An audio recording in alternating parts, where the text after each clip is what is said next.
السلام علیکم ورحمۃ اللہ وبرکاتہ نحمد ونصلی علی رسول الکریم اما بعد فاعوذ باللہ من الشیطان الرجیم بسم اللہ الرحمن الرحیم مثل الذین ينفقون اموالهم فی سبیل اللہ کمثل حبۃ انبتت سبع سنابل فی کل سنبلۃ مئۃ حبۃ واللہ یضاعف لمن یشاء واللہ واسع علیم۔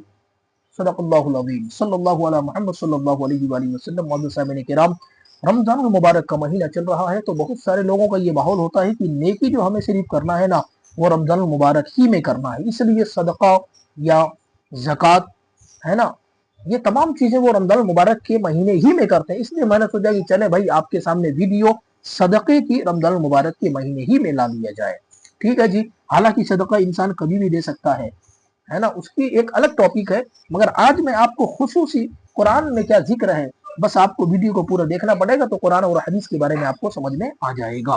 ان لوگوں کی مثال سنیں ذرا ترجمہ، ان لوگوں کی مثال جو اپنے مال اللہ کے راستے میں خرچ کرتے ہیں اس دانے جیسی ہے جو 7 بالیں اگاتا ہے، ہر بالی میں 100 دانہ، اور اللہ تعالیٰ اسے بڑھا دیتا ہے جس کے لیے چاہتا ہے، اور اللہ تبارک و تعالیٰ وسیع بخشنے والا ہے اور سب کچھ جاننے والا ہے۔ اس قرآن کی آیت کی مثال کو بس آپ یوں سمجھ لیں کہ ایک دانہ اگر ہم گیہوں لگاتے ہیں نا تو وہاں ایک پودا نکلتا ہے، وہ پودے میں سے بالی نکلتی ہے اور بالی میں سے سینکڑوں دانے نکلتے ہیں۔ پتہ کیا چلا، دانے تو ہم نے لگائے تھے ایک پر ہمیں مل گئے سینکڑوں۔ اسی طرح اگر آپ اللہ کی راہ میں ایک دانہ بھی خرچہ کرتے ہیں تو اللہ آپ کو سینکڑوں دانے یا رزق آپ کو عطا فرمائے گا۔ یہ تو بات ہو گئی کہاں کی؟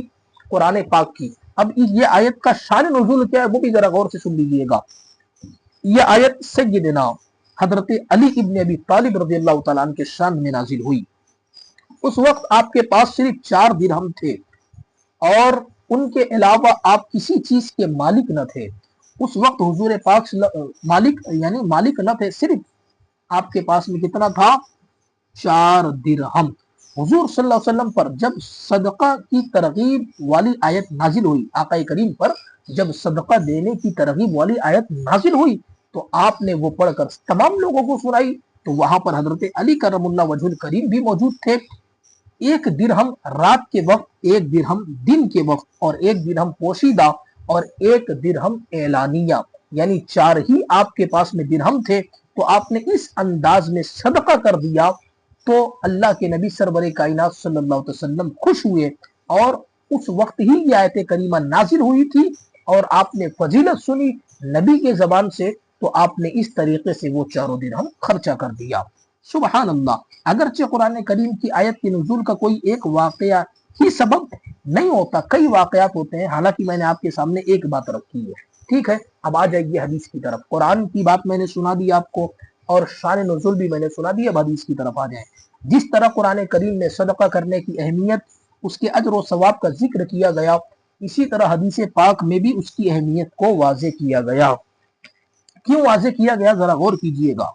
حضرت انس رضی اللہ تعالیٰ عنہ اس حدیث کے راوی ہیں۔ آقا کریم صلی اللہ علیہ وسلم نے فرمایا، جب اللہ تعالیٰ نے زمین کو پیدا فرمایا تو زمین جو ہے وہ حرکت کرنے لگی، تو اللہ تعالیٰ نے زمین پر پہاڑ کو رکھ دیا۔ کیوں رکھ دیا؟ تاکہ وہ ہلنا بند کر لے، اسے قرار حاصل ہو۔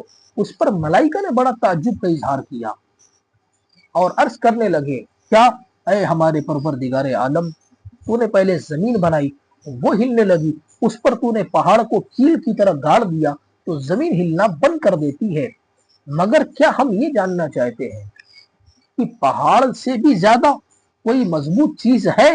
تو اللہ تبارک و تعالی نے فرمایا کہ ہاں، وہ لوہا ہے۔ پھر فرشتے عرض کرنے لگتے ہیں، اے پروردگار عالم، کیا تیری مخلوق میں لوہے سے بھی کوئی زیادہ سخت چیز ہے؟ کیوں یہ بات ہو رہی ہے ذرا غور کیجیے گا، تبھی آپ کو صدقے کے بارے میں سمجھ میں آئے گا۔ پہلے تو زمین اللہ نے بنائی، ہلنے لگی تو پہاڑ کی کیل ٹھوک دی۔ پھر فرشتوں نے پوچھا پہاڑ سے مضبوط کوئی چیز ہے؟ تو اللہ نے فرمایا لوہا۔ آپ دیکھتے ہیں نا بڑے بڑے پہاڑ کو لوہے سے کھودا جاتا ہے، پتہ کیا چلا؟ لوہا پہاڑ سے مضبوط ہے۔ اور جب فرشتے پوچھتے کہ اللہ لوہے سے بھی زیادہ کوئی سخت چیز ہے؟ تو اللہ نے فرمایا ہاں، آگ، کیونکہ آگ جو ہے لوہے کو تپا دیتی ہے۔ تو پھر فرشتوں نے عرض کیا، اے پروردگار عالم، کیا تیری مخلوق میں آگ سے بھی زیادہ کوئی سخت کوئی مضبوط چیز ہے؟ تو اللہ نے فرمایا کہ ہاں، وہ پانی ہے۔ فرشتوں نے پھر تعجب کیا اور بولے، اے پروردگار عالم، کیا تیری مخلوق میں پانی سے بھی زیادہ کوئی سخت چیز ہے؟ تو اللہ تعالیٰ نے فرمایا ہاں، وہ ہے ہوا، کیونکہ ہوا پانی کے رخ کو موڑ دیتی ہے۔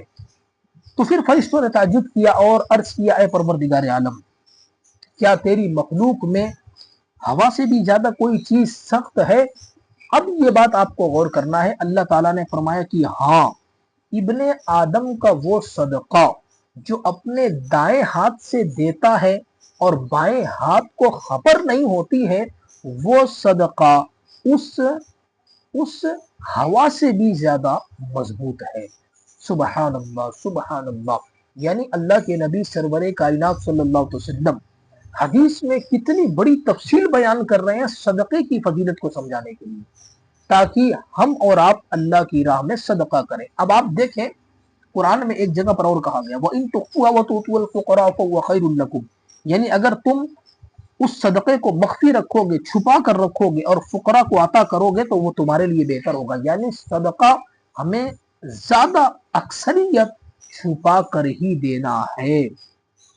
اسی سبب سے اسلاف کرام اپنے صدقات لوگوں کی نگاہوں سے چھپانے میں بہت زیادہ مبالغہ کرتے تھے، یہاں تک کہ ان میں سے بعض کسی فقیر کو جب دیتا تو اسے پتہ نہ ہوتا کہ کون دے رہا ہے، بس دے دیا جاتا، سامنے والے کی ضرورت پوری ہو جاتی۔ اب آئیے ایک اور واقعے کو میں سنا دیتا ہوں تاکہ آپ کو بات پوری طریقے سے سمجھ میں آ جائے۔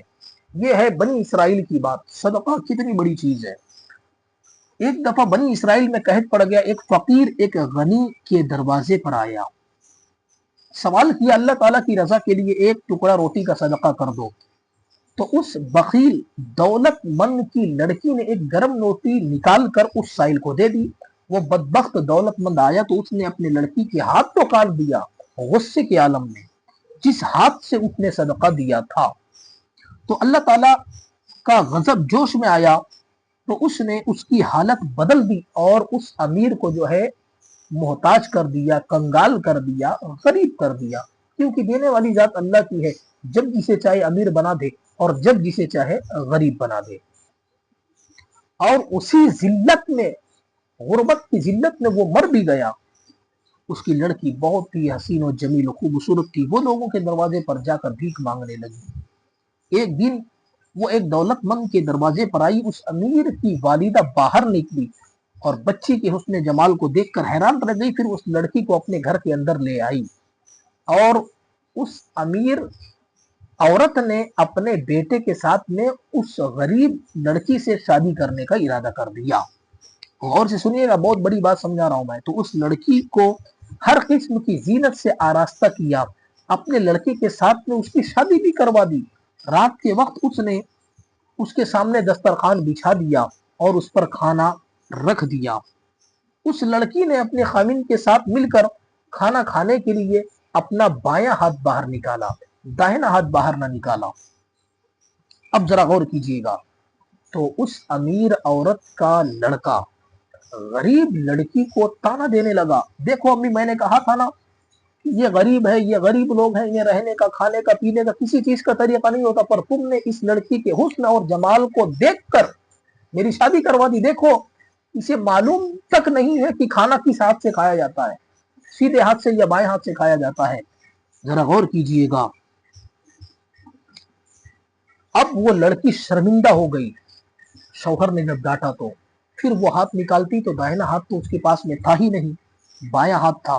پھر وہ ہاتھ کھانے کے لیے جب بڑھائی تو بایاں ہاتھ باہر آیا۔ اللہ اکبر! شوہر جو ہے ناراض ہو گیا، تڑپ کر جب کہا نا کہ اپنا سیدھا ہاتھ نکال اور سیدھے ہاتھ سے کھانا کھا، بائیں ہاتھ سے نہ کھا۔ اللہ اکبر!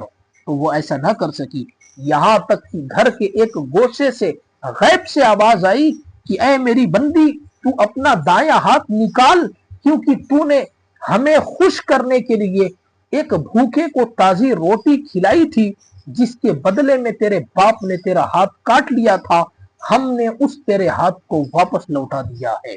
سبحان اللہ، سبحان اللہ! یعنی آپ اندازہ لگائیں، جب وہ لڑکی دیکھتی ہے تو واقعی اس کا داہنا ہاتھ آ چکا تھا، وہ اپنے شوہر اور اپنے ساس کے ساتھ میں دسترخوان کے بازو میں بیٹھ کر روٹی کھا لیتی ہے۔ اللہ اکبر کبیرہ، یہ اللہ تعالیٰ کی قدرت ہے کہ اللہ تعالیٰ نے اس کے ہاتھ کو درست کر دیا، وہ اپنے خادم کے ساتھ میں مل کر کھانا تناول کر لیتی ہے۔ اے عقل مندو، ان واقعات سے عبرت حاصل کرو، اللہ تعالیٰ کے راستے میں خرچ کرو، بھوکوں کو کھانا کھلاؤ، تاکہ تمہیں دونوں جہاں کی سعادتیں اور نعمتیں حاصل ہو جائے۔ تو یہ تھی وہ صدقے کی بات جو میں نے قرآن اور حدیث کی روشنی میں آپ کے سامنے پیش کی ہے، اور ایک روایت بھی، ایک حکایت بھی میں نے آپ کو حضرت موسیٰ علیہ السلام کے زمانے کی سنا دی ہے۔ چلے اللہ تبارک و تعالی کہنے سننے سے زیادہ ہم سب کو عمل کی توفیق عطا فرمائے۔ بولنے بتانے سمجھانے میں جو کوئی غلطی خامی ہو گئی ہو تو اللہ اپنے پیارے حبیب کے صدقے توسل سے معاف عطا فرمائے۔ استغفر اللہ ربی من کل ذنب واتوب الیہ۔ جو لوگ ابھی تک ہم سے نہیں جڑے ہیں، ہمارے چینل کو سبسکرائب کر کے ہم سے جڑ جائے۔ مسئلے مسائل، دینی بیانات، بہت ساری باتیں آپ کو دین کی اس چینل پر دیکھنے اور سننے کو ملتی رہے گی۔ السلام علیکم ورحمۃ اللہ۔